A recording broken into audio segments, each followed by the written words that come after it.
Aman and Simran were childhood sweethearts from a small village in Punjab. They grew up together, shared dreams, and believed that love could survive anything.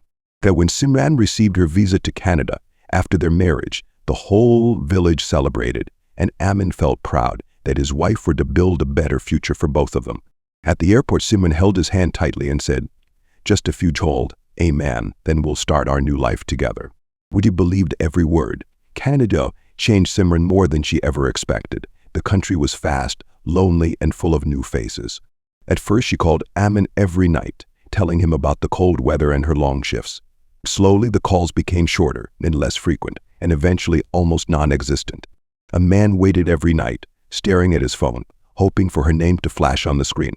We typed messages and deleted them, not wanting to sound desperate. Rumors began spreading. A relative from Canada hinted to Aman's family that Simran was always seen with another man. Aman refused to believe it. He trusted her with her whole heart, but her silence, it felt like the truth he didn't want to accept. After weeks of waiting, Simran finally called. Her voice was distant, almost like she had become a completely different person.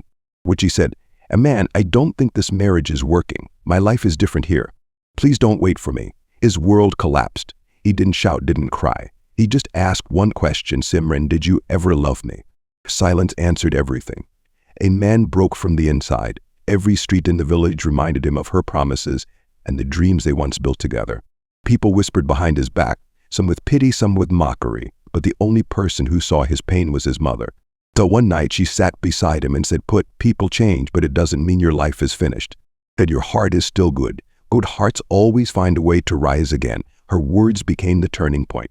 A year later, Aman moved to Dubai for work. He rebuilt himself slowly, learning to live again. So one evening he saw a young immigrant woman crying at a bus stop, lost, alone, and overwhelmed. He walked up to her and gave her his jacket, saying, "Wherever you go, don't forget the people who love you." Richie looked at him with grateful eyes.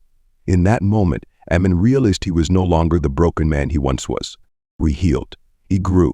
He became stronger than the pain life gave him. Not every immigrant forgets their family.